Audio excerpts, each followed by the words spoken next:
Hi everyone, welcome to Azad Revenge Stories channel. We were driving to a Barrack family reunion when my husband asked me to check the directions on his phone. Classic rock played softly. Suddenly, a message flashed on his screen. It said a mobile notary was confirmed for 340, reminding him to bring his ID and the blue tab packet. In my profession, those words never mean a harmless family barbecue.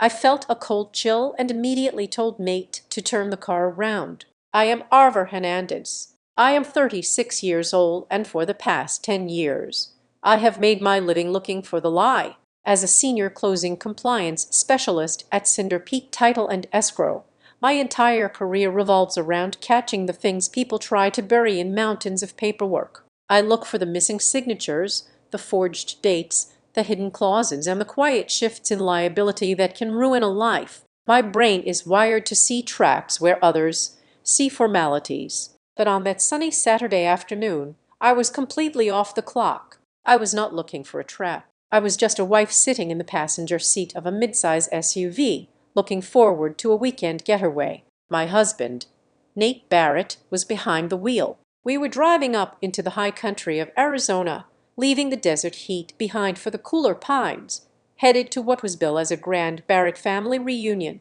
The scene was aggressively normal, the kind of domestic peace that makes you drop your guard completely. The radio was playing classic rock at a low volume. The air conditioning hummed. In the back seat sat a white cardboard box from a bakery we loved, filled with pastries we had bought on a whim. Nate had one hand casually draped over the steering wheel, smiling as he told me a long, winding story about his eccentric uncle and a fishing trip that took place 20 years ago. The sunlight caught the lines around his eyes. He was relaxed. He was happy. "Hey, honey," Nate said, glancing at the dashboard display. "Can you open my phone and check the GPS? I think we might need to take the next exit, but I'm not sure if it routes us through the state route or the back way." "Sure," I said, my voice lazy and warm. I picked up his phone from the center console. It was unlocked. I opened the map application, confirmed that we were supposed to stay on the highway for another 15 miles, and was just about to set the phone down when a notification dropped down from the top of the screen. It was a text message from his older brother. "Dean, I did not mean to snoop." The words simply registered in my brain before I could look away, and the moment I read them, the warm Arizona afternoon vanished, replaced by an ice-cold drop in my stomach. The message read, "Mobile notary confirmed 340. Bring Nate identification and the blue tab packet. Keeler says signatures before the toast." I stopped breathing. The classic rock on the radio faded into a dull buzz. The bakery box in the back seat ceased to exist. In my profession, words have weight. They have very specific, very dangerous meanings. A mobile notary is someone you hire when you need legal documents executed urgently and on location. A blue tab packet is an industry shorthand for the crucial signature pages in a heavy stack of real estate or financial documents. The ones flagged with blue sticky notes so the signer knows exactly where to put their name without reading the dense legal E's above it, and identification. You do not need a driver license to eat with your cousins. You need it to legally bind yourself to a contract. Mobile notary identification blue tab packet signatures never ever appear in the context of a harmless family barbecue. Those words mean a transaction is closing. They mean a deal has been structured, drafted, and is sitting on a table waiting for blood. "Arver," Nate asked, sensing the sudden shift in my posture. "Did we miss the exit?" I looked at him, my sweet, trusting husband, who believed his family was gathering to share memories and eat potato salad. They were not. This was not a reunion. It was an ambush. "Pull over," I said. My voice was completely flat. "But," Nate chuckled, looking at me with a confused smile. "Pull over here. We are on the shoulder of a canyon road. Are you feeling sick? We can stop at the next gas station in about 10 miles. "Nate," I said, turning my body to face him fully, "pull the car over right now." He looked at my face, and the smile evaporated. Nate knows me. He knows the difference between my tired voice, my annoyed voice, and my professional voice. Right then, I was using the voice of a senior closing compliance specialist who has just caught a multi-million-dollar fraud in the final hour. He engaged the turn signal and guided the heavy SUV onto the gravel shoulder. The tires crunched loudly before we came to a full stop. The dust plumed around us. He put the car in park and turned to me, his eyes wide with genuine concern. "Arthur, what is wrong? Are you having a panic attack?" I did not explain. I simply held up his phone so the screen was right in front of his face. I pointed to the message from Dean. "Read it," I commanded. Nate squinted at the screen. I watched his eyes track across the words. Mobile notary confirmed 340. Brainmate identification and the blue tag packet. Keeler says signatures before the toast. He frowned, the gears in his head turning slowly because he was burdened by the innocence of a good man. Mobile notary. Blue tag packet. What is Dean talking about? Is he closing on a house or something during the reunion? "No," I said, the coldness in my chest spreading to my limbs. "He is not closing on a house. He is closing on you. Look at the text. Nate, bring your identification. They need your signature." "For what?" he asked, his voice rising in defensive confusion. "My mom just said this was a memorial lunch for Dad, a family get-together. I do not know what the documents are yet," I told him, gripping his arm tightly. "But I know my job. I do this 40 hours a week, 50 hours a week. You do not hire a mobile notary for a weekend party unless you intend to corner someone into signing legally binding documents in front of an audience. They are going to wait until you have a drink in your hand, until everyone is smiling and emotional, and then they are going to slide a stack of papers in front of you and tell you it is just standard housekeeping. They will say it is no big deal. They will pressure you to sign because the notary is waiting and costing them money by the hour." Nate stared at me. I could see the battle in his eyes. He wanted to defend his mother. He wanted to defend his brother. The instinct to protect his bloodline was strong. He wanted to tell me I was being paranoid, that my job had made me cynical. "Arthur, it is my family. They would not trick me." "Turn around," I said. I did not yell. I did not plead. I delivered it as an absolute fact. "Turn the car around right now. This is not a family party. This is an ambush signing. If you walk into that house, they will put a pen in your hand and you will sign away something massive just to avoid ruining the afternoon." He looked at the dusty windshield. He looked at the road stretching forward toward the mountains. Then he looked at my eyes. He saw the absolute certainty there. I have never been more grateful for the man I married than in that exact second. Another man might have argued. Another man might have let his ego take the wheel, demanding we go confront them. Or worse, demanding we go just to prove me wrong. But Nate did not argue. He swallowed hard, his jaw tightening. He shifted the SUV into drive, checked his mirrors, and cranked the steering wheel hard to the left. He executed a sharp turn right in the middle of the empty two-lane highway. The tires squealed faintly against the hot asphalt. We headed back down the mountain, back toward the valley, leaving the so-called reunion behind us. The silence in the car was heavy. It was the silence of a man whose reality had just fractured. He kept his eyes fixed on the road, his knuckles wide on the steering wheel. I sat back in my seat, my mind already racing, already building a timeline, already preparing for the war that was inevitably coming.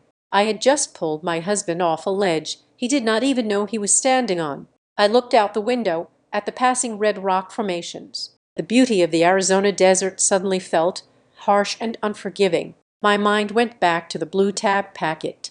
In the title and escrow business, we use those tabs for efficiency, yes, but also for control. You guide the signer eyes exactly where you want them, bypassing the dense paragraphs of indemnities, waivers, and quitclaim language. You make it easy for them to surrender their rights. The thought that Dean Barrett, a man who smiled at me over Thanksgiving turkey, had meticulously prepared a blue tag packet for his own brother made me sick to my stomach. This was premeditated. It took coordination. It meant calling a notary, drafting the documents, setting up the venue, and orchestrating a fake celebration just to lower Nate defenses. We drove for about 6 miles before my own phone vibrated in my purse. I pulled it out. The screen lit up with a message from Tesser. "Nate Haffister. Tessa was always the quiet one, the one who hovered on the edges of the Barrett family drama. We had a decent relationship, though we rarely spoke outside of holidays. I opened the message.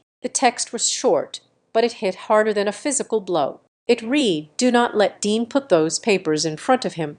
I let out a slow, shaky breath, the last sliver of doubt. The tiny voice in my head wondering if I had overreacted evaporated instantly. It was confirmed. The trap was real. I turned my phone screen toward Nate, keeping my hand steady. He glanced away from the road for just a second to read Tessa's warning. I watched his chest rise and fall as he took a deep breath. His face hardened. He did not say a word. He just pressed his foot harder on the accelerator, putting more distance between us and the family that had just tried to ruin him. The classic rock kept playing, but our lives had fundamentally changed. I walked into our house exactly 1 hour and 45 minutes after Nate made that sudden turn on the canyon highway. The ride back to the valley had been suffocating. Nate had not spoken a single word since reading the warning text from his sister. He just stared straight ahead, gripping the steering wheel so tightly his knuckles were completely white. When he finally parked the vehicle in our garage, he turned off the engine and just sat there in the dim light. I did not try to comfort him. Comfort was not what we needed right now. We needed facts. I stepped out of the vehicle, walked inside, and bypassed the kitchen entirely. I went straight down the hall to my home office. I did not feel panic. Panic is for people who do not know what is happening. I felt a cold, sharp clarity settling over my mind. This was my territory now. For a decade, I had hunted discrepancies, fraudulent transfers, and hidden liabilities from my corporate clients. Now, the target was my own family. I sat down at my desk, woke up my laptop, and shifted instantly into my professional mode. Logic would have to fight this battle because emotion would only get us killed. First, I needed to secure the initial evidence. I opened the messaging application on my computer synced to Nate's phone and took high-resolution screenshots of the text from Dean and the warning from Tessa. I created a new encrypted folder on my desktop and saved the images there. I labeled it with the current date. I was already building a timeline in my line of work. If it is not documented, it never happened. Next, I opened a blank document and typed out the address Dean had sent for the family reunion. It was located in an affluent gated community in North Scottsdale. That immediately struck me as wrong. The Barrett family was not wealthy, and they certainly did not live in mega mansions overlooking golf courses. I opened a new browser window and logged into the county assessor database. I typed in the street, address, and hit search. I bypassed the aesthetic details of the property and went straight to the deed history. The current owner of record was a man named Mason Keeler. The name did not belong to any uncle, cousin, or distant relative Nate had ever mentioned. I opened another tab and ran a professional background search on the name. It took less than 3 seconds for his corporate profile to populate on my screen. Mason Keeler was the regional vice president of Copper Hollow Agricultural Bank. I leaned back in my chair and stared at the monitor. The pieces were clicking together with terrifying precision. A family reunion hosted at the private residence of an agricultural bank executive with a mobile notary scheduled for exactly 3:40 in the afternoon. No one hosts a casual family barbecue at a commercial lender house. This was a staged environment. It was designed to look like a social gathering while actually functioning as a secure off-site closing room. They wanted Nate relaxed, surrounded by familiar faces and food, completely unaware that he was walking into a financial transaction orchestrated by a bank vice president. The mobile notary was the executioner waiting in the wings. But what were they executing? I needed to find the entity. People do not move significant assets or take out major commercial loans in their own names. They use shells. They use holding companies. I navigated to the Arizona Corporation Commission portal. I ran a broad entity search using the surname Barrett. Dozens of results appeared. I filtered them by the date of incorporation, narrowing the window to the period immediately following the death of Nate's father, Frank Barrett. Frank had passed away just over a year ago, leaving behind a messy estate and a family scrambling to figure out what he actually owned. One result floated to the top of the list. Barrett Heritage Holdings, LLC. It had been formed exactly 11 months ago. The timing was perfectly aligned with the end of the probate period for Frank Estate. I felt a familiar tightness in my chest, the physical reaction I get whenever I find the buried lie in a stack of closing documents. I paid the state fee, downloaded the articles of organization, and opened the PDF file. I scrolled down to the management structure and the member roster. There were 3 names listed. Dean Barrett was listed as the managing member, granting him unilateral control over the daily operations and business decisions of the company. Lorraine Barrett, Nate Mother, was listed as a member, and right below her name, listed as a non-managing member, was Nate. My blood ran completely cold. The skin on my arms erupted in goosebumps. Nate had never mentioned this company. He swore to me just last week that his mother and brother were handling the dregs of the estate and that he wanted nothing to do with it. Yet here he was legally bound to a limited liability company he did not even know existed. To put someone on an operating agreement without their knowledge requires either gross negligence or outright forgery. I did not stop there. I had the entity name, so I went back to the county recorder office database to see what this company actually owned. I ran a grantee search for Barrett Heritage Holdings, LLC. 3 separate deed transfers appeared, all recorded within the last 6 months. I opened each deed one by one. The first was an old abandoned orange packing warehouse on the outskirts of the county. The building was essentially a liability full of dry rot and structural issues. The second asset was a collection of grandfathered agricultural water rights. In the desert, water is valuable, but only if you have something to irrigate. The third asset was the dirt itself. It was a parcel of vacant land, exactly 68 acres, located in a desolate area known as Juniper Wash. To the untrained eye, this looked like a collection of worthless rural garbage inherited from a father who made bad investments. But I am not an untrained eye. I am a senior closing compliance specialist. You do not go through the trouble of forming a holding company, paying legal fees, transferring deeds, and coordinating a fake family reunion with a bank vice president for worthless dirt. You do it because the dirt is no longer worthless. This was not some petty scheme to borrow a few thousand against an old warehouse. This was a massive title clearing operation. In real estate, before a major buyer will purchase a property or before a major bank will lend against it, the title must be absolutely pristine. If Frank Barrett left those assets behind, the chain of title was clouded by his death. To sell the land or leverage it, the new entity needed a clear mandate. They needed every single legal heir to sign away their individual rights and ratify the actions of the company. That was the trap. That was the blue tack packet waiting for my husband.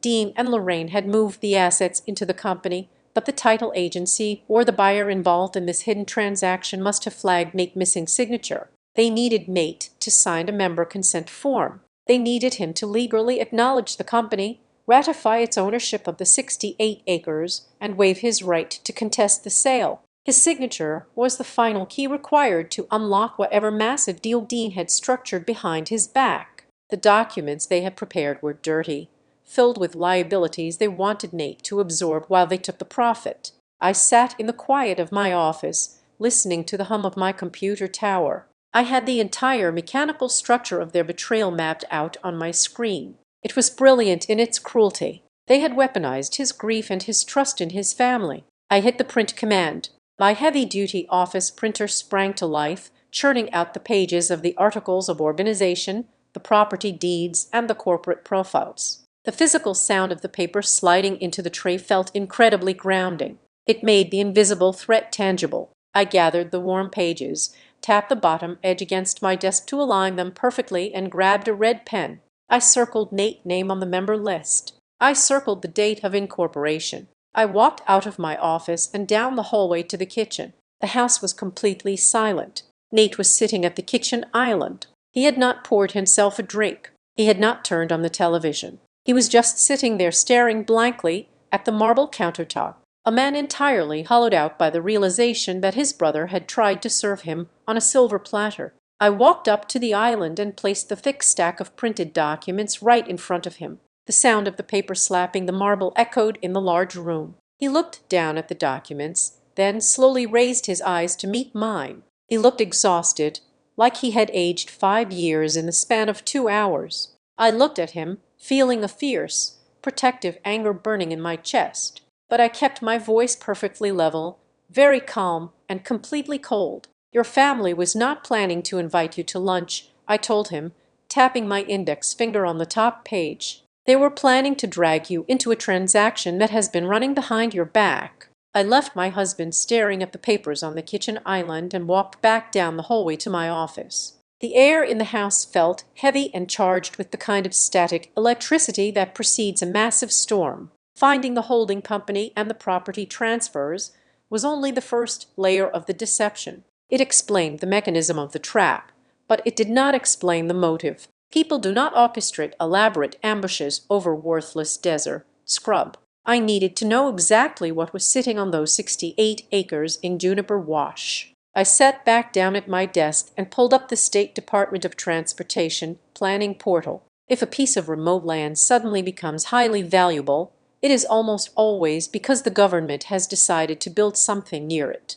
I cross-referenced the parcel map of Juniper Wash with the county zoning overlay and the proposed state infrastructure projects for the next 10 years. It took me 45 minutes of digging through dense municipal planning minutes and preliminary environmental impact studies to find the smoking gun. It was buried in a 300-page proposal slated for public release next month. The state was finalizing the route for a massive new commercial logistics and data center corridor. The planned highway expansion and the new heavy-duty fiber optic lines were designed to run right along the eastern boundary of the Juniper Wash property. For years, whenever the name of Frank Barrett came up at holiday dinners, Lorraine and Dean would roll their eyes and complain about his terrible investments. They called that parcel a barren wasteland, a drain on the property taxes, and a useless burden that Frank refused to let go of out of sheer stubbornness. But Frank had been right. Whether by luck or some quiet insider knowledge he took to his grave,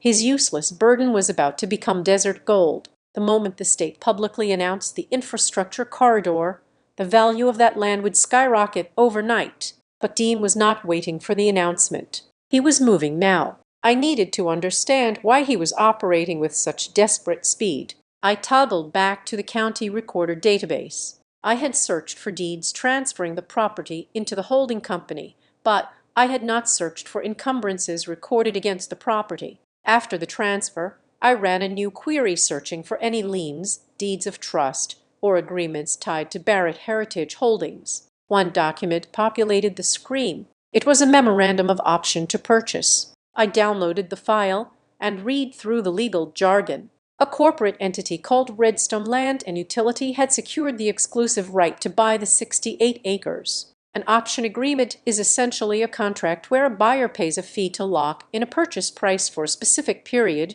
giving them time to conduct their due diligence. Redstone was quietly tying up the land before the public announcement drove the price into the stratosphere. I scanned the document for the purchase price. When I found the clause, the number made my breath catch in my throat. The agreed-upon strike price for the option was $6,250,000, more than $6 million, and that was just the baseline. I knew from my decade in the industry that if the buyer was willing to lock in that price before the highway and data center corridor were officially announced, the true speculative value of the land was likely double or triple that amount. Dean had found a buyer willing to pay a fortune, and he was trying to close the deal before his brother ever realized what their father had actually left them. But there was a catch. There is always a catch in high-stakes commercial real estate. I read the contingency clauses of the option agreement. Redstone Land and Utility was not going to hand over $6 million blindly.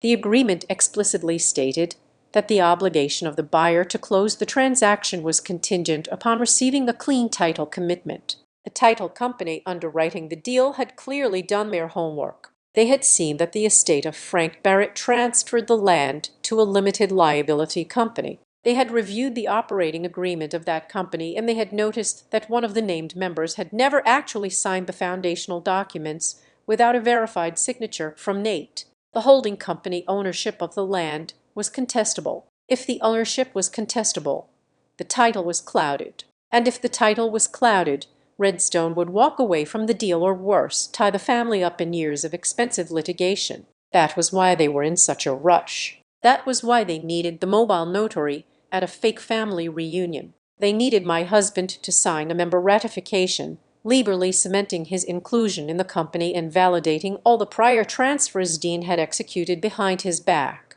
The entire $6 million house of cards rested on one man putting his pen to paper that afternoon. I kept reading. I scour every page of a contract because the true danger is never on the first page. It is always buried in the exhibits and the addendums at the very back. On page 42 of the PDF file, I found Exhibit C. It was an environmental indemnity agreement. My eyes scanned the dense paragraphs, parsing the legal terminology. The old orange packing warehouse on the property was not just a rotting eyesore. According to a referenced historical use report, the warehouse had previously operated with several large underground diesel storage tanks to fuel the agricultural equipment. The buyer, Redstone, was fully aware of this, and they were not taking the risk. The addendum stated clearly that the sellers defined as the individual members of Barrett Heritage Holdings agreed to personally indemnify and hold the buyer harmless from any and all costs associated with soil remediation,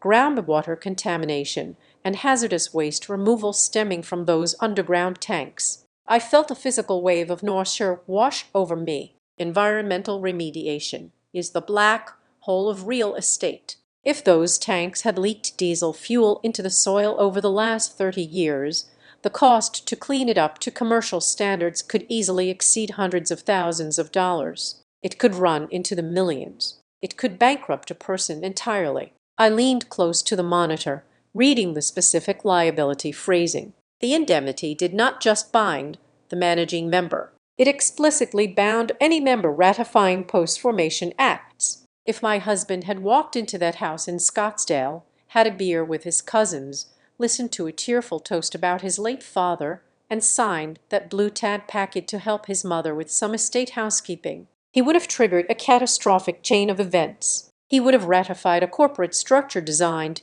to cut him out of a $6 million windfall while simultaneously volunteering to be personally liable for a toxic waste cleanup he knew nothing about. I pushed my chair back from the desk. The sheer malice of it was staggering. This was not just a greedy brother trying to steal a larger slice of the pie. This was an active, calculated attempt to destroy a family member for profit. The trap was a perfect double-edged sword. Dean was using the legal framework to siphon the massive profit upward to himself and his mother while pushing the catastrophic environmental risk downward onto his younger brother. They were going to let him smile for the cameras, sign his own financial death warrant, and then foot the bill when the soil tests came back contaminated. I closed my eyes and took a slow, deep breath to steady my racing heart. I had all the pieces now. I understood the asset. I understood the buyer. I understood the timeline. And I understood the incredible violence of the trap. They had weaponized the very concept of family loyalty. I opened my eyes and looked at the glowing screen of my monitor. I knew exactly what I had to do next. I had to go back to the kitchen and explain to the man I loved that the people who raised him were entirely willing to sacrifice his future for a payout. I walked back into the kitchen, carrying the heavy weight of what I had just discovered. The printed documents still lay scattered on the marble island exactly where I had left them. Nate had not moved a single inch. He was staring at the papers, his eyes searching the bold headings and the stamped county seals for some kind of rational explanation. There was none to find. I sat down on the bar stool directly across from him. The air between us was thick, suffocating under the pressure of the unspoken truth. I needed to understand the mechanics of the past before I could formulate a plan to protect our future. I knew what the documents said, but I needed to know how his name got on them in the first place. I looked at him and demanded we go back in time. I brought up the date of the holding company formation, exactly 11 months ago. I told him we had to reconstruct that specific window of time. I pushed him to remember the weeks following the burial of his father. I asked him point blank if there was any moment, any meeting, any casual encounter during that period where someone put a pen in his hand and asked him for a favor. Nate rubbed his face with both hands. his shoulders slumping under an invisible weight. He looked like a man trying desperately to recall a nightmare he had forced himself to forget. The silence stretched for a long minute. Then he let out a ragged breath and confessed something he had completely written off as insignificant until this very second. It happened 3 days after the funeral. He told me he was entirely exhausted, shattered by the grief of losing his father, and functioning on maybe 3 or 4 hours of sleep a night. His mother, Lorraine, had called him crying. She asked him to come over to the family house to help her sort through the immediate aftermath of the estate. When he arrived, he found her sitting at the formal dining room table, surrounded by manila folders and loose paper. She had a specific stack of documents sitting right in front of her. She called them standard estate housekeeping forms. She poured him a cup of black coffee, wept quietly about how overwhelming the legal process was without Frank there, and told him the family lawyer just needed everything updated immediately so the state would not freeze the bank accounts. Nate admitted to me, his voice breaking slightly, that he did not read a single paragraph of what she put in front of him. He was drowning in his own sorrow, and felt completely desperate to escape the oppressive atmosphere of that house. He just wanted to come back home to me, to the quiet safety of our living room where I had been nursing him through the shock. He trusted his mother absolutely. In his mind, you do not interrogate the woman who is weeping over the sudden death of her husband.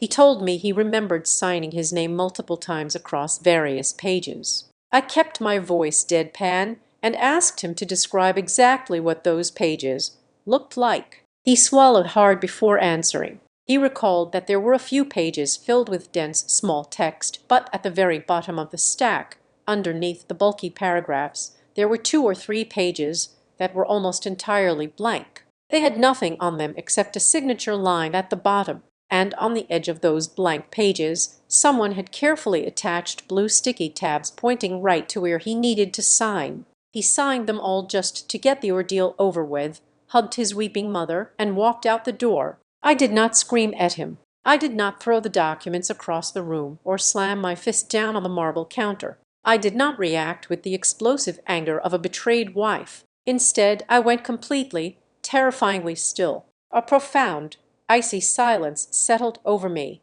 In my profession, a blank page with a signature line is the equivalent of a loaded weapon with the safety off. You never ever give someone a blank signature page. That was the missing piece of the puzzle. That was exactly how Barrett Heritage Holdings became a legal reality, with his name attached to it.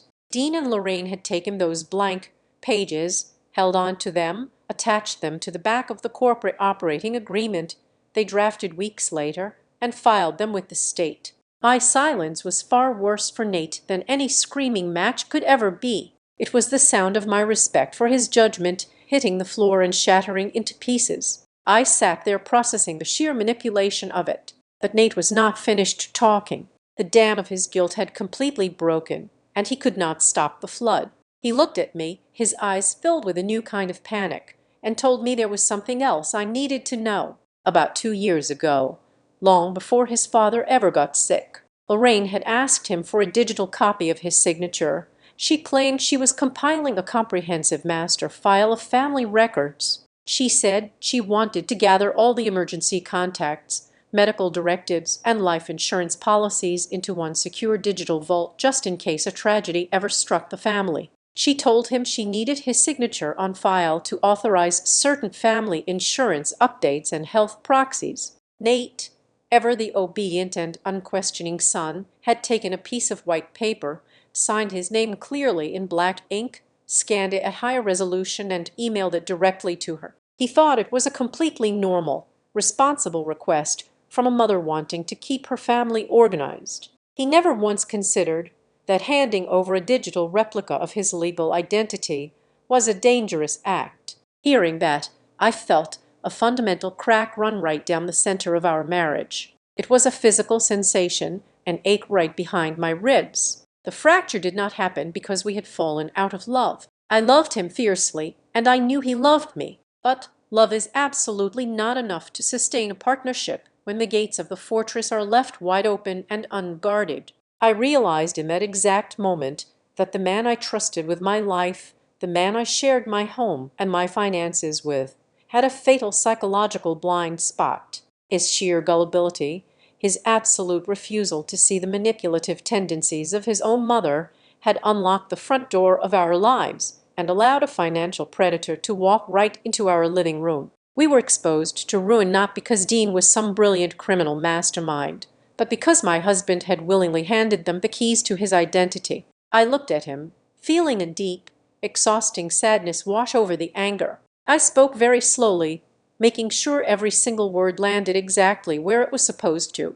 I told him that the $6 million trap his brother set did not break my heart. I told him it made me furious. It made me want to fight, but it did not break my heart because I expect the world to be greedy and ruthless. I deal with liars every single day. I told him the thing that actually caused me pain. The thing that made me genuinely question our safety together was the fact that he was so deeply conditioned to obey his mother that he gave her a blank check to our entire future. He gave her blank signatures. He gave her a perfect, digital copy of his legal identity. He lived his entire adult life in a state of mind where he believed his mother had an inherent, undeniable right to possess things that no human being should ever hold for someone else. I leaned forward, looking straight into his eyes, and said the hardest thing I have ever had to say to him. I told him that his complete inability to draw a hard boundary between his loyalty to his mother and his duty to our marriage was the real threat. The Barrett family scam was just a symptom of the disease. His blind, unquestioning compliance was the disease itself. Nate did not try to defend himself. He did not raise his voice. There were absolutely no excuses left for him to make. He could not say she meant well. He could not say it was just a misunderstanding over paperwork. The printed proof of their betrayal was sitting right in front of him on the marble counter, and his own confessed memories had just convicted him. He sat perfectly still, his hands resting flat on the cold stone. For the first time in his entire life, the comforting illusion of his perfect, loving family was completely gone, burned away by the harsh light of reality. He finally understood what I already knew. The danger we were facing was not a ghost from his past. It was not a distant legal issue happening to other people. The danger had stepped right over our threshold, invited in by his own hand, and was now standing squarely in the middle of our marriage. The morning sun was barely breaking over the horizon when I made the decision. I picked up my phone, dialed my supervisor at Cinder Peak Title in escrow, and told her I was taking a personal day. I did not offer any elaborate excuses. I simply stated I would be unavailable for the next 24 hours. Once the call ended, I dressed in a sharp-structured blazer and flat shoes. I was not going to work, but I was absolutely going to war. I grabbed my leather briefcase, the one I use for off-site closings, and walked out the door while Nate was still tossing and turning in the bedroom. My destination was the Marlow County Records Office. It took me 45 minutes of highway driving to reach the brutalist concrete building that housed the property history of the entire region. The Records Office is not a place for the general public. It is a sterile, heavily fluorescent-lit labyrinth where title searchers, paralegals, and real estate attorneys go to dig up the past. The air inside always smells faintly of ozone, from the massive commercial copers and the dry dust of aging paper. I walked straight to the Clark desk, pulled out my professional credentials, and requested the complete physical jackets for every single transaction tied to the Juniper Wash parcel, the Orange Packing Warehouse, and Barrett Heritage Holdings. The clerk, a woman who looked like she had been stamping deeds since the 1990s, wheeled over a heavy metal cart loaded with thick manila folders. I took the cart to a secluded corner table in the reading room, far away from the casual researchers. I sat down, opened my briefcase, took out my legal pad, and began the meticulous process of autopsy. I read through every single document as if I were walking through a crime scene that someone had tried very hard to bleach clean,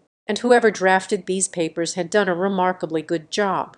To a layman, the stack looked entirely legitimate. There were amendments to the property lines, an affidavit of heirship filed shortly after Frank died, multiple revisions to the operating agreement, and a thick stack of member consent forms. Everything was stamped, notarized, and filed with the precise margins required by the county. It was all valid enough to easily pass through a standard automated banking review. They had built a perfect paper wall to hide the theft, but I do not do automated reviews. I read the margins. I read the dates. I look for the shadow the lie casts. I spent 2 solid hours cross-referencing the dates on the filings with the dates of the actual transfers, and then buried halfway down the third folder, I found the fatal mistake. It was a document titled Member Ratification and Consent. It was the exact document the title company would need to prove that all members of the holding company, including the non-managing ones,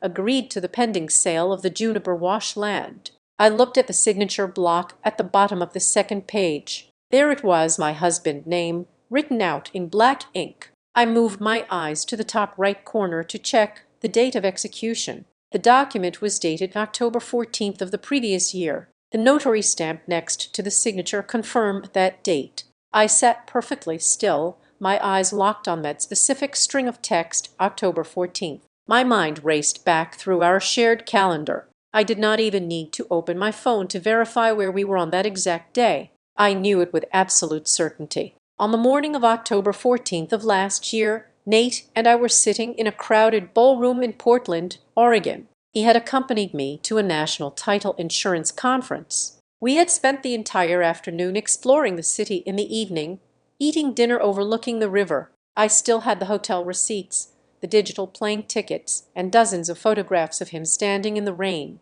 completely relaxed and 3 states away from Arizona. It was physically impossible for him to have signed that document in front of a Marlow County notary on that day. I leaned in closer, bringing my face just inches from the page, and stared at the signature itself. Whoever forged it had done an exceptional job. They had clearly used the old digital scan Nate had foolishly emailed to his mother 2 years prior. The loops were correct. The sizing was proportionate. It looked exactly like the signature Nate used to have. But the forger did not know about the accident. 2 years ago, Nate had suffered a severe rotator cuff tear while doing some heavy landscaping in our backyard. The surgery required extensive physical therapy. When he finally regained the use of his right arm, the mechanics of his wrist had fundamentally changed. It was subtle, but his handwriting shifted. Before the surgery, he crossed the double letter T at the end of Barrett with a sharp upward slant. After the surgery, the stiffness in his shoulder forced him to drag the pen downward, finishing the name with a heavy descending line. I looked at the forged signature on the county document. The final stroke slashed sharply upward. It was a perfect replica of a ghost. It was the signature of a man who no longer existed, copied by someone who only knew the paperwork version of my husband, not the physical reality of him. The adrenaline hit my bloodstream like ice water. I had the absolute, undeniable proof of criminal fraud. But I knew Dean. If he was meticulous enough to stage a family reunion to get a signature, he would not leave a loose end like this without a backup plan. I started tearing through the rest of the folder, ignoring the standard boilerplate pages, looking for the safety net they had built for themselves. I found it tucked behind a preliminary title report. It was a limited personal guarantee. This document had not been publicly recorded yet. It was sitting in the file as a draft, fully filled out and just waiting for a live signature. I read the terms. It was a vicious piece of legal drafting. It explicitly stated that the signatory personally guaranteed any and all financials if the buyer contested the validity of the holding company structure. It was designed to completely shield Dean and Lorraine, pushing all the civil liability onto the one person who signed it last. Suddenly, the entire strategy of the fake family reunion made perfect, terrifying sense. They knew the forged ratification from October was a massive risk. If the buyer title company dug too deeply, or if they requested a live voice verification, the forgery would collapse the $6 million deal. So they hatched a new plan. They would get Nate to sign a fresh, legally binding set of documents in person. They would slide that blue tab packet in front of him, getting him to sign a limited personal guarantee and a new ratification. By signing the new documents, he would inadvertently validate the old forged ones. He would be legally blessing his own financial execution. They were waiting for that reunion to make him clean up their crime scene. I pulled my phone out and began taking high-resolution photographs of every single page. I requested certified stamped copies of the forged ratification, the unrecorded guarantee, and the notary logs from the clerk. I paid the exorbitant copying fees without a second thought. I took the heavy stack of certified paper back to my table and began building my own file. I created a master timeline on my legal pad. I wrote down who filed what document. I wrote down the date of the option contract with the buyer. I noted the exact date of the forged signature, placing it right next to my notes about the Oregon trip. I mapped out exactly which document needed my husband to ratify the others to cover the fatal flaws in the chain of title. I built an airtight, irrefutable narrative of conspiracy. When I finally packed my briefcase and walked out of the Marlow County Records office, the afternoon sun was blindingly bright. The heat radiating off the pavement was intense, but I felt nothing but a cold, calculating calm. There was no longer a shadow of a doubt in my mind. This was no longer a suspicion based on a poorly timed text message. It was a verified, documented fact. Someone in that family, guided by Dean and facilitated by Lorraine, had stolen my husband's name. They had used his identity to pave a golden road toward a multi-million-dollar payday, and then they had invited him to a barbecue to politely ask him to step into a trap that would lock him out of the money and chain him to the risk. I drove out to meet Tesser late Tuesday evening. She had chosen the location herself, insisting we meet far away from any neighborhood where a Barrett family member might accidentally spot us. The destination was a desolate parking lot outside a small rundown supermarket in a town called Dry River, about 40 minutes outside the city limits. The sun had already dipped below the horizon, leaving the sky a bruised, dark purple. The parking lot was mostly empty, illuminated only by a few flickering overhead lights that cast long, distorted shadows across the cracked asphalt. I parked my vehicle near the edge of the lot, keeping the engine running and the doors locked. 10 minutes later, a silver sedan pulled into the space right next to mine. I watched through the glass as Tesser turned off her headlights. She sat in her car for a long moment, staring straight ahead before finally opening her door and stepping out into the warm night air. She walked over to my passenger's side. I unlocked the door, and she slid into the seat, bringing with her the faint smell of stale coffee and sheer nervous exhaustion. Tesser looked terrible. Her face was pale, drawn tight with anxiety, and dark circles hung heavily beneath her eyes. She looked exactly like a person who had been awake for 3 consecutive nights, completely crushed by the weight of a secret she could no longer carry. She kept her hands tightly clasped in her lap to stop them from shaking. For a long time, neither of us said a word. The only sound was the quiet hum of the air conditioning. I did not push her. I simply waited, letting the silence press down on her until she was ready to break. When she finally spoke, her voice was barely above a whisper, but the words hit like a physical blow. She told me that her brother Dean was not just acting on behalf of the family. He was the sole architect of the entire timeline, driving the frantic pace of the transaction because he had backed himself into a corner of his own making. Dean had secretly taken a massive cash advance from the land broker facilitating the deal. He had accepted hundreds of thousands of dollars in non-refundable earnest money long before the holding company had a legally clear title to sell. He had used that advance to pay off his own mounting business debts, assuming he could simply bully his younger brother into signing the final paperwork whenever he needed to. But then the timeline accelerated. The state was moving faster than Dean had anticipated with their infrastructure plans. Dean was suddenly trapped. He had to deliver a pristine title to the buyer immediately, or he would be in breach of his backroom contract. If the deal collapsed now, the broker would demand the advanced payment back, and Dean would be facing total financial ruin. That was why he could not wait. That was why he had orchestrated the ambush. I listened to her, my hands gripping the steering wheel. I asked her to explain exactly how they had planned to execute it at the house in Scottsdale. I needed to know the anatomy of the betrayal. Tesser took a shaky breath and confessed that the entire gathering was a meticulously rehearsed stage play. It was never a reunion. It was an emotional slaughterhouse designed specifically for Nate. She detailed the script they had agreed upon. When Nate walked through the door, he was supposed to be greeted with overwhelming warmth. They had planned to serve his favorite food and play the music his father used to love. Dean was instructed to act unusually kind and nostalgic. Then, right after the main course, Lorraine was supposed to stand up and deliver a tearful toast to frank memory. She was going to cry. She was going to talk about how hard it had been since he died and how much she relied on her boys to keep the family strong.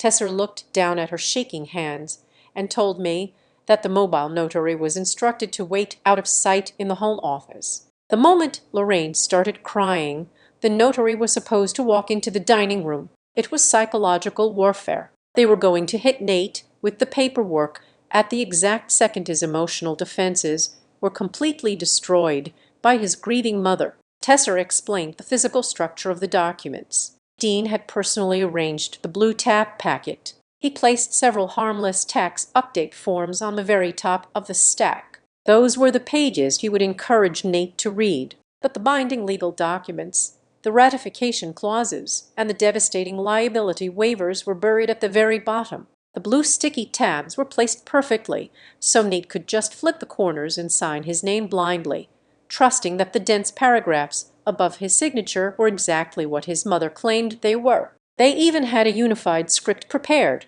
If Nate hesitated, if he asked to read the bottom pages, every single family member at the table was instructed to repeat the exact same lie. They were all going to say it was just standard administrative updating so the land would not get suspended in probate court. They were going to look him in the eye and tell him he just needed to sign to help his mother find some peace. Hearing her describe the absolute, calculated cruelty of it made my blood run cold. It was one thing to forge a signature in private. It was something entirely different to gather an entire family around a dining room table and assign them roles in a conspiracy to destroy one of their own. But Dean was a thorough man, and he knew there was one variable he could not control with tears and fake nostalgia. He could not control me. Tesser turned to look at me, her eyes filled with deep shame. She admitted that Dean had anticipated my resistance. He knew that as a compliance specialist,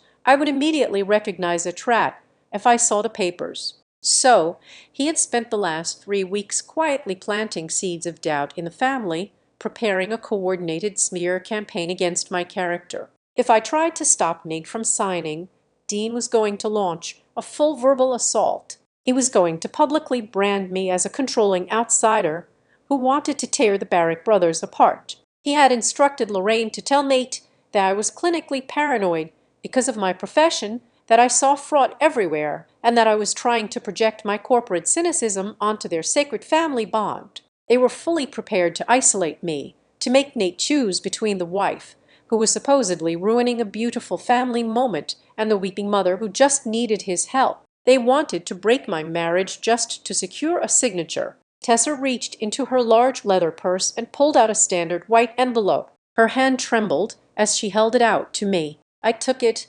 broke the seal, and slid out 3 glossy photographs. She told me she had snuck into Dean's home office during a family dinner the week before the planned reunion. She had used her phone to take pictures of the papers scattered across his desk. She had printed them out at a local pharmacy to avoid leaving any digital trace of sending them to me. I turned on the overhead dome light in the car and looked at the photographs. The first 2 were blurry shots of the holding company ledgers confirming the massive cash advance Tesser had mentioned. But the third photograph was the smoking gun. It was a clear overhead shot of a yellow legal pad. The handwriting was unmistakably Dean's sharp, aggressive script. It was a bulleted checklist for the reunion. I read the final line on the page. It said exactly this: "Get Nate to sign before corridor notice hits." I stared at that specific line for a long time. The dome light cast a harsh glare over the glossy paper. That single sentence stripped away the last remaining illusion of family obligation.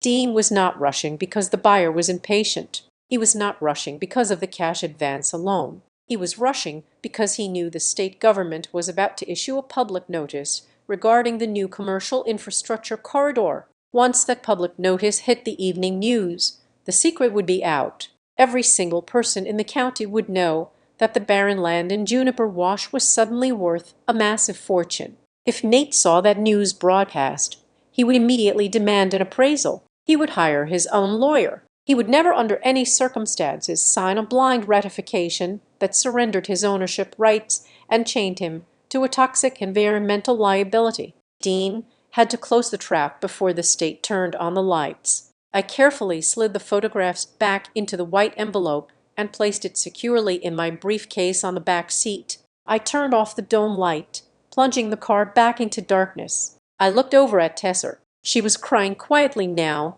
the tears spilling over her eyelashes and cutting tracks down her pale cheeks. She had betrayed her mother and her oldest brother, but in doing so, she had given me the exact ammunition I needed to tear their entire operation apart.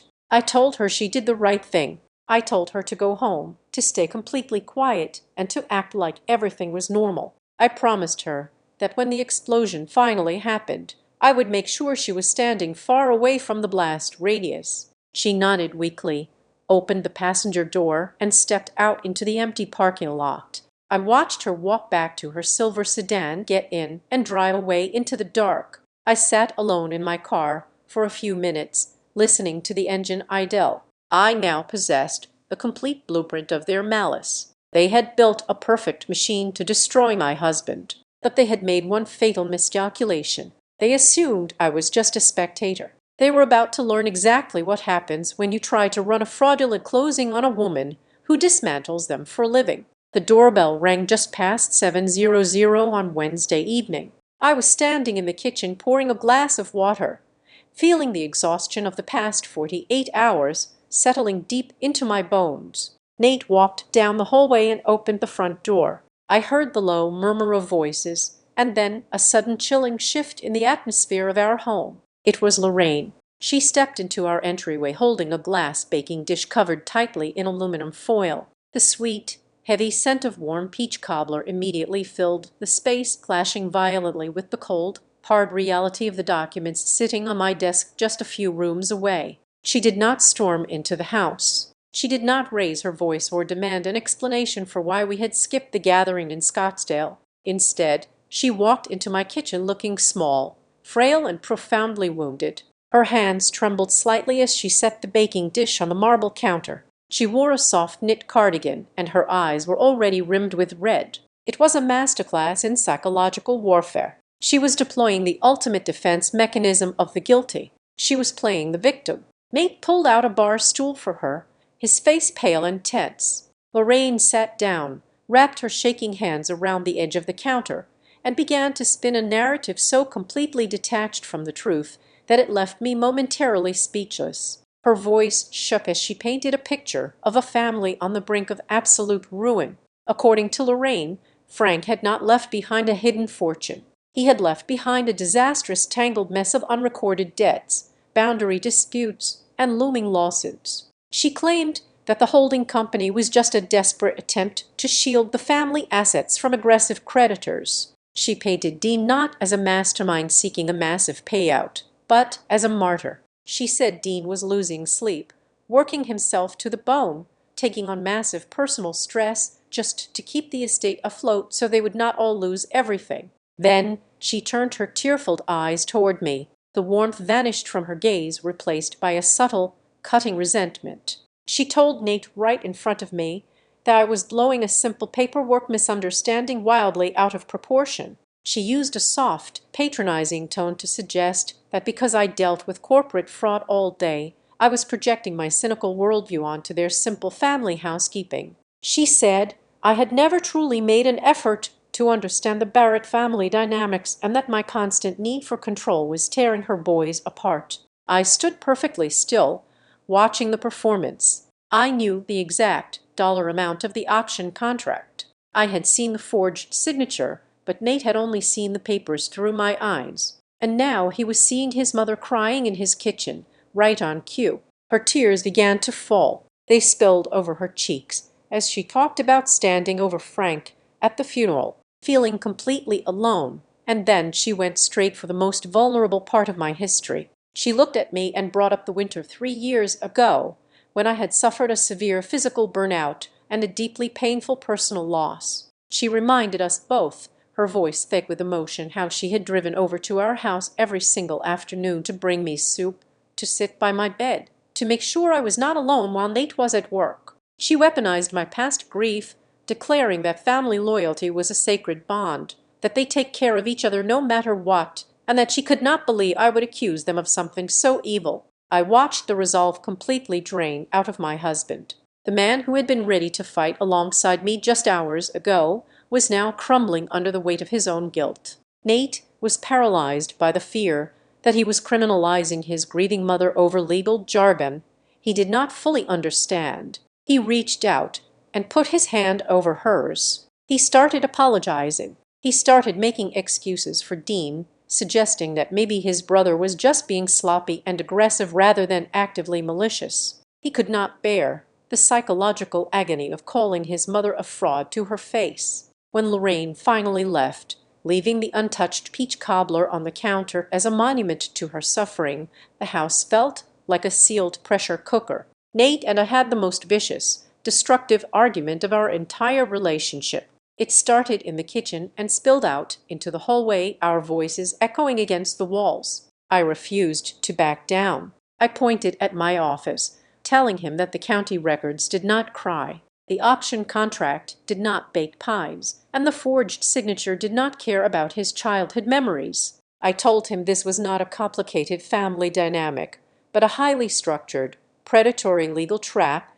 Nate shouted back, his face flushed with anger and desperation. He accused me of treating his family like a hostile corporate takeover. He said I was turning a misunderstanding into a nuclear war with no exit strategy. He told me I was so obsessed with being right, so obsessed with finding the lie, that I was willing to destroy his relationship with his mother without giving her a single ounce of grace. The words hit me harder than a physical strike. The profound isolation of that moment was suffocating. I realized I was standing inside the house I helped build, looking at the man I loved, and I was completely alone. He was actively fighting me to stay on a sinking ship. A quiet, devastating clarity settled over me. I stopped yelling. I lowered my voice to a whisper and told him I could not do this anymore. I turned around, walked into our bedroom, pulled my canvas duffel bag from the top shelf of the closet, and began tossing clothes into it. I was going to a hotel. I was not leaving him because I wanted a divorce. I was leaving because I could not save his life while he was actively standing in front of the people trying to ruin him. I could not watch and choose his abusers over the woman trying to protect him. The sound of the zipper closing on my bag was incredibly loud in the silent bedroom. I picked up my car keys while I was packing. Nate had walked into my home office to try and calm his breathing. He stood in the dark room, illuminated only by the glow of the street lamp outside. He looked down at the desk where all my printed evidence lay scattered. Sitting right on top of the pile was the glossy photograph Tesser had given me in the supermarket parking lot. The picture of the yellow legal pad Dean handwritten checklist. I walked out of the bedroom carrying my bag, ready to walk out the front door. Nate stepped out of the office. He looked like all the blood had been completely drained from his body. His hands were shaking violently. He was holding the glossy photograph. He did not look at me. He just stared at the piece of paper in his hand. He had read the final line at the bottom of the page. The contingency plan Dean had written out for the reunion. Use mom first. If Arver blocks, make Nate choose blood. The silence in the hallway was absolute. The illusion did not just crack. It shattered into 1,000 irreparable pieces. Nate stood there holding the proof that his mother, tears, her trembling voice, the peach cobbler, the memories of my illness. All of it was a calculated, pre-planned tactical deployment. It was a script written by his brother and eagerly performed by his mother just to get his signature on a liability waiver. He finally understood that he was not just being scammed by paperwork. He was being manipulated by his own foundational love for his family. The trap was built entirely out of his own trust. He dropped the photograph on the hardwood floor, looked up at me with tears in his eyes, and finally saw the truth. I dropped my canvas duffel bag on the hardwood floor of our hallway. I did not go to a hotel. Leaving was the reaction of a woman who felt defeated. And after seeing that handwritten checklist, I felt nothing but a terrifying focused energy. Nate was finally awake. The comforting illusion of his loving family had burned to the ground right in front of him, leaving only the charred remains of the truth. We had work to do. By 9:00 the following morning, We were sitting in the heavily soundproofed conference room of Noah Bell. Noah was a discreet, ruthlessly sharp real estate attorney who operated out of a modest brick building downtown. He did not advertise on billboards. He did not run television commercials. People hired Noah when they needed to surgically dismantle a fraudulent commercial deal without leaving any fingerprints behind. I slid my compiled folders across his polished mahogany table. Noah did not ask for a summary. He put on his reading glasses and spent 2 silent hours reading every single page. The only sound in the room was the crisp turning of heavy paper. When he finally looked up, he took off his glasses and looked directly at Nate. He did not just confirm my previous suspicions, he made them infinitely worse. I had found the environmental indemnity clause earlier, but Noah possessed the resources to dig much deeper than a standard county search. He pulled up the historical municipal records and found the actual preliminary environmental site assessment that Frank Barrett had commissioned nearly 2 decades ago. It was a dusty, forgotten document that Dean had desperately tried to bury. Noah slid the thick report across the table. It explicitly detailed the condition of the underground diesel tanks beneath the old packing warehouse. The tanks were not just old and non-compliant. They had been actively leaking diesel fuel into the surrounding soil and the shallow groundwater table for years. The estimated cost for soil remediation, hazardous waste removal, and state compliance testing, if the land were ever redeveloped for commercial use, was projected to be upwards of $800,000. In the current market, factoring in inflation and stricter Environmental Protection Agency guidelines, Noah warned us that the number could easily exceed $1 million. Then Noah laid the indemnity addendum flat on the table and tapped his expensive silver pen against a specific string of text. He explained the exact legal mechanics of the trap with cold precision. The indemnity did not hold the Barrett Heritage Holdings Company liable as a whole. It did not hold the managing member Dean personally liable for the cleanup. The liability was surgically attached to a highly specific, very intentional phrase. The phrase read, "Any member ratifying post-formation acts." Noah leaned forward, resting his forearms on the table. He told my husband that they had structured the corporate entity to absorb all the profit from the $6 million sale, that they had drafted this specific addendum to catch the one person who signs the ratification document late. If Nate had signed that blue tab packet at the reunion, he would have absorbed 100% of the environmental cleanup cost as a personal guarantor. They would walk away with millions in clean cash. Nate would walk away with $1 million invoice from the federal government and a contaminated piece of dirt. It was no longer just a theory of risk shifting. It was a weaponized legal document designed to completely ruin him, but to completely destroy Dean in a court of law. We needed more than just a bad contract. We needed to prove active malice. We needed to prove they knew exactly what they were doing when they drafted it. Noah asked Nate for access to every single email account associated with the Barrett estate. Nate, still shaken to his core, handed over his laptop. He explained that he had access to an old archive inbox that originally belonged to his father. It was an account set up to catch forwarded mail from Frank's original business address. Nate had never bothered to check it because he assumed it was just filled with old spam and expired subscriptions. Noah connected the laptop to the conference room monitor and ran a targeted keyword search through thousands of unread messages. He searched for the name of the holding company, the name of the buyer, and the name of the transaction assistant listed on the county paperwork. The search yielded one single result. It was an email sent exactly 3 weeks ago. The transaction assistant at the title company handling the Redstone deal had made a fatal administrative error. Instead of sending an internal update to Dean's private email address, she had accidentally hit reply all on an old thread, sending the message directly into Frank's archived inbox. Noah clicked on the message. The text illuminated the large screen on the wall. The email was a brief status update regarding the stalled auction contract, but it was the second paragraph that blew the entire conspiracy wide open. It was the absolute undeniable proof of premeditation. The assistant wrote, "Once Nate signs, exposure shifts and auction can close without member contest." I read the words again and again, exposure shifts. They were not confused about the estate paperwork. They were not just trying to clean up a messy title. They were having active documented conversations with their escrow team about legally shifting the toxic exposure away from themselves and squarely onto my husband's shoulders. I sat back in my leather chair. The sheer audacity of the plan was breathtaking. Dean had engineered a scenario where he would collect millions while Mate would be bankrupted by federal fines, all wrapped up in a false narrative of helping their grieving mother find peace. I spent the rest of the afternoon sitting in Noah's office, consolidating every single piece of evidence. I built the ultimate master file. I organized the documents in chronological order of their betrayal. First, the certified county documents proving the forged signature. Second, my timeline cross-referencing the date of the forgery with our trip to Oregon. Third, the glossy photograph of the handwritten checklist proving the coordinated manipulation using his mother. Fourth, the undervalue option contract proving the true financial motive. Fifth, the historical environmental report proving the massive financial hazard. And finally, the misdirected email proving the deliberate shift of liability. I did not just have a defense anymore. I had an execution block. I looked at Nate.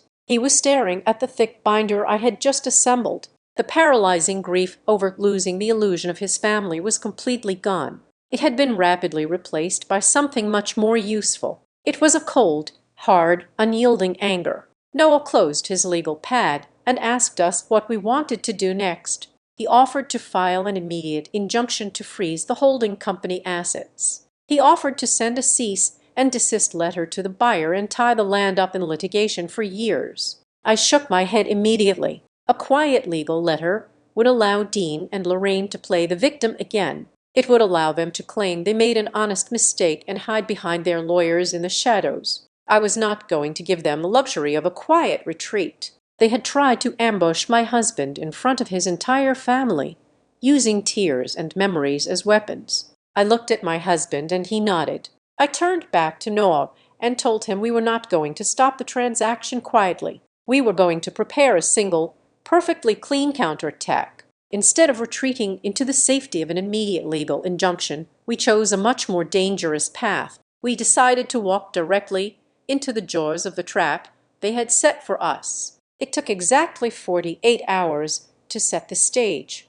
Nate picked up his phone and called his mother. He played his part flawlessly, though I could see the physical toll it took on him to swallow his pride and feign ignorance. He told Lorraine that tempers had simply flared, that the stress of his job and the lingering grief over his father had made us both overly sensitive. He apologized for missing the gathering in Scottsdale and suggested we make up for it. The bait was taken instantly. Within 2 hours, Dean had organized a make-up event. They called it a memorial lunch scheduled for 1:00 on Sunday afternoon at a rented luxury lodge in Ironwood Ridge. On the surface, this was built as a beautiful afternoon of family healing. They promised good food, fond memories, and a chance to finally put the estate tension behind us. In reality, I knew exactly what it was. It was their second attempt. It was a rapid redeployment of the blue tack packet. Dean was running out of time before the state infrastructure announcement hit the news, and he desperately needed that signature. But this time, I wanted the ambush to happen right in front of every single person who had a hand in building it.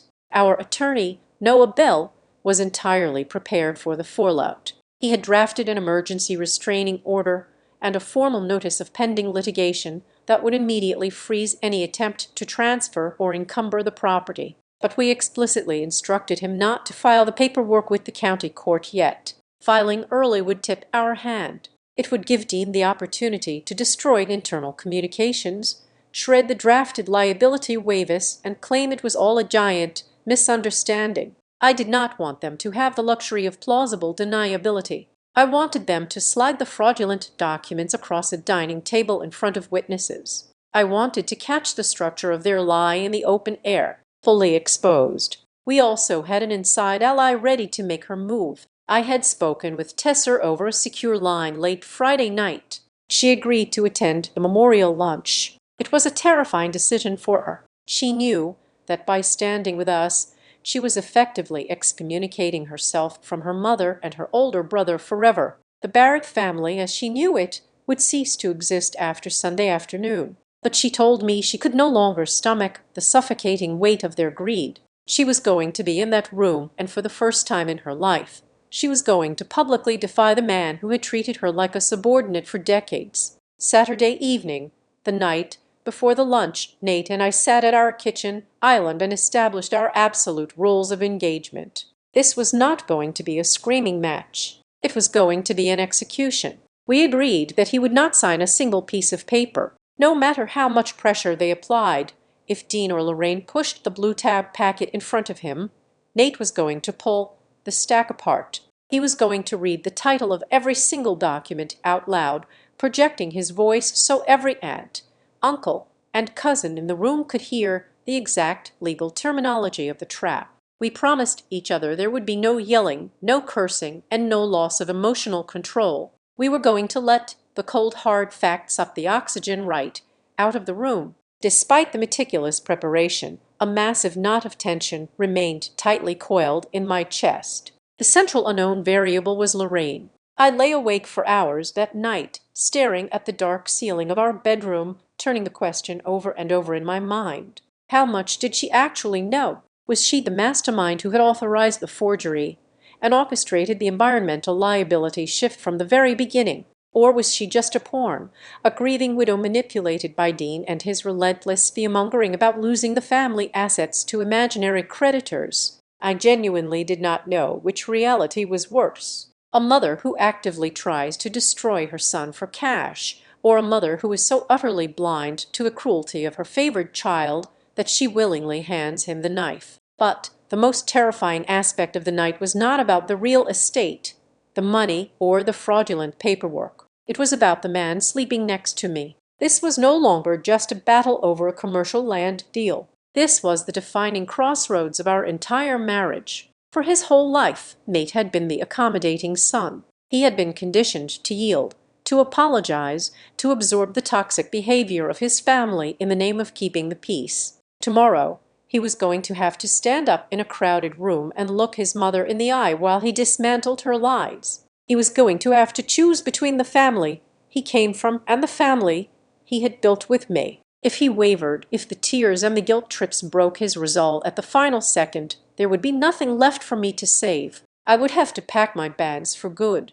Sunday morning arrived with a blinding, harsh desert sun. We dressed in silence. I wore a tailored charcoal suit, the kind of armor I wear when I walk into a hostile corporate room. Nate wore a dark button-down shirt, his jaw set, his eyes completely devoid of the soft, trusting warmth they usually held. We drove out toward Ironwood Ridge, leaving the city behind, as the landscape shifted into rutted hills and deep canyons. The rented lodge was an impressive structure of glass and dark timber, sitting elegantly against a backdrop of red rock. The parking lot was already full of vehicles belonging to the extended Barrett family. Nate pulled our car into an emptied space near the edge of the gravel lot.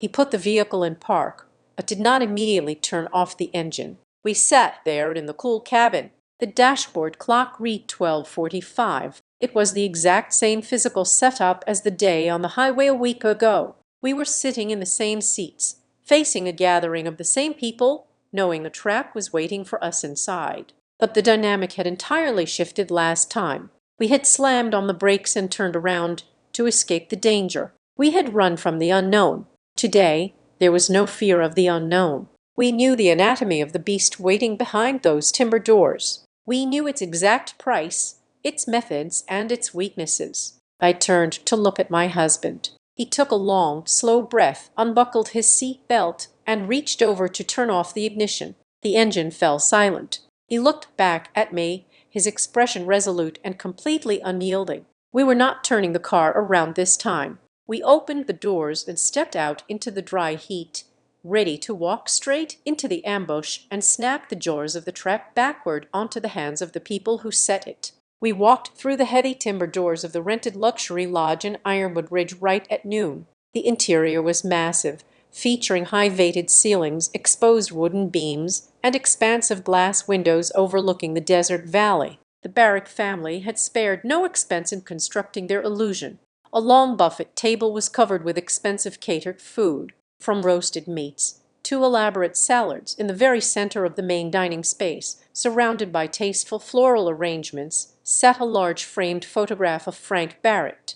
The room was packed with aunts, uncles, and cousins, all speaking in hushed, respectful tones. It looked exactly like a dignified, loving memorial service. We took our assigned seats near the head of the main table. The air was thick with the smell of rich food and false sympathy. I kept my posture perfectly straight, my hands folded in my lap, waiting for the performance to begin. Right at 1:15 in the afternoon, the clinking of silverware stopped as Dean stood up from his chair. He tapped his crystal-watered glass with a spoon to command the attention of the room. He delivered his opening monologue exactly as Tesser had warned me he would. He spoke softly about the legacy of their father. He talked about the enduring strength of the Barrett bloodline and how crucial it was for the family to remain completely united during times of grief. Then he turned his gaze down to my husband with a perfectly rehearsed sad smile. Dean reached under the table and produced the thick stack of legal documents. The blue sticky tabs protruded clearly from the bottom edges. He slid the packet directly across the polished mahogany table toward Nate. He patted Nate on the shoulder and delivered his final calculated line. He asked Nate to just sign the papers for their mother, claiming it was nothing more than a simple administrative update to keep the estate property from getting tangled up in expensive probate procedures. Nate did not pick up the expensive pen resting next to the packet. He did not look at his mother. He reached out and pulled the heavy stack of paper toward his chest. Instead of flipping to the blue tabs, Nate peeled back the harmless tax forms sitting on top. He squared his shoulders, took a deep breath, and began reading the bold capitalized headings of the buried documents aloud. He projected his voice so it echoed off the high timber ceilings, ensuring every single relative in the room heard the exact legal terminology. He read them one by one. Member ratification, limited personal guarantee, environmental indemnity, consent to option closing. The dining room fell into an absolute suffocating silence. The older relatives exchanged highly confused glances. The younger cousins stopped eating. Lorraine immediately panicked. She leaned forward in her chair, her eyes wide, attempting to regain control of the narrative. She waved her trembling hand in the air and told the room that those words were just standard lawyer language, that the bank required complicated phrasing, and that Nate was making a big deal out of standard filing forms. I did not let her finish her sentence. I stood up from my chair. I reached into my leather briefcase, pulled out the massive, heavily documented master file I had built, and dropped it right onto the center of the table. The heavy thud made the crystal glasses rattle. I looked directly at Elrain and asked the entire room a very simple question. I asked if anyone would like me to read the internal corporate email detailing exactly how the title company and Dean planned to shift all the toxic environmental exposure onto my husband the moment he signed those pages. Before Dean could raise his voice to shut me down, a chair scraped loudly against the floor at the far end of the table. Tesser stood up. She walked forward, her hands shaking slightly, but her posture completely rigid. She reached the center of the table and tossed two glossy photographs onto the wood right next to my binder. One was the clear image of Dean Handwritten checklist. The other was the photograph of the cardboard box sitting in his home office, clearly labeled with the words, "Made exit packet." Tesser turned to face her mother and her oldest brother. Her voice broke, but she spoke loud enough for the whole room to hear. She told them that this gathering was a lie and that this transaction was never about preserving the land for the family. Dean's face turned dark red with fury. He opened his mouth to shout at his sister, but the climax of the afternoon arrived before he could form a single word. The heavy timber doors at the entrance of the dining room swung open. Noah Bell stepped into the lodge. He was not alone. Flanking him were two individuals dressed in sharp, immaculate corporate attire. The room watched in stunned silence as Noah walked confidently toward the head of the table and introduced the two men. One was the senior legal counsel representing Redstone Land and Utility. The other was the regional head of fraud prevention for Copper Hollow Agricultural Bank. We had not kept the evidence to ourselves. Exactly 30 minutes before we walked into the lodge, Noah had securely transmitted our complete master file to the legal departments of the buyer and the lending institution. We brought the authorities directly to the family lunch. Standing right in front of the entire Barrick extended family, the corporate executives delivered 3 devastating announcements that completely shattered the conspiracy. First, the Redstone attorney announced that the $6 million option contract was immediately suspended, pending a full federal investigation into corporate member fraud and undisclosed environmental hazards. Second, the bank executive declared that every single county document bearing the signature of my husband from the previous year was officially flagged for invalidation due to irrefutable proof of forgery. Third, the final blow came when the Redstone attorney looked directly at Dean with absolute contempt. He revealed the true estimated value of the Juniper Wash parcel. He stated plainly that with the upcoming state infrastructure and data center corridor being finalized, the dirt was actually worth multiple times the artificially low strike price Dean had so desperately tried to lock in. I turned my attention away from Dean and watched Lorraine. She physically collapsed back into her chair, all the color completely drained from her face. She was not crying because I had exposed their secret. She was crying because the devastating mathematical reality finally clicked in her head. She suddenly realized the horrifying depth of what her oldest son had done.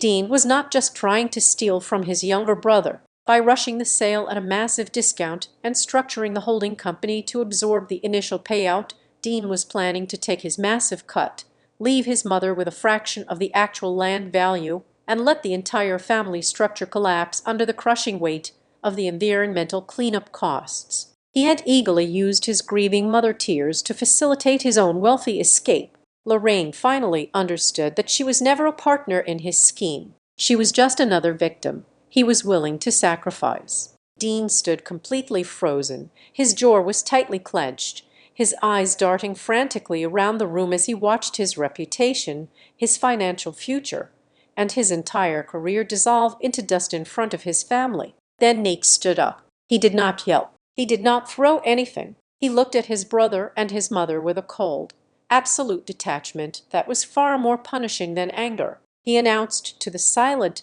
staring room that from this exact moment forward, any communication regarding the estate, the property, or any family assets must go exclusively through his legal counsel. He officially and publicly revoked any implied or historical access to his legal identity. And he promised with unwavering conviction that if anyone in that room ever attempted to use his name or his signature on a piece of paper ever again, he would ensure they faced criminal prosecution to the absolute fullest extent of the law. We did not stay to eat the catered lunch. Nate took my hand and we turned around and walked out the heavy timber doors together, leaving the Barrick family sitting in the complete ruins of their own greed. The drive back down the mountain highway was enveloped in a profound, heavy silence. The adrenaline of the confrontation was rapidly fading from my bloodstream, replaced by a deep, aching exhaustion in my bones. But as I leaned my head against the passenger window and looked at the profile of my husband against the passing desert landscape,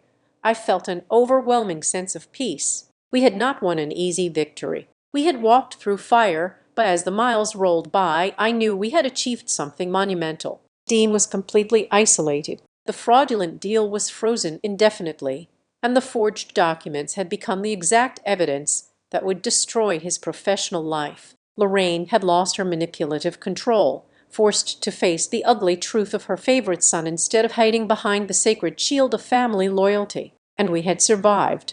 We had saved our marriage. We had secured our financial future. And we had pulled Nate back from the edge of a catastrophic betrayal served right across his own family dining table. Thank you so much for listening to my story today. Please let me know where you are listening from in the comments so we can connect and share our thoughts. I invite you to subscribe to the Azad Revenge Stories channel, like this video, and support me further by hitting the hype button so the story in this video can be heard by many more people. Thanks to all.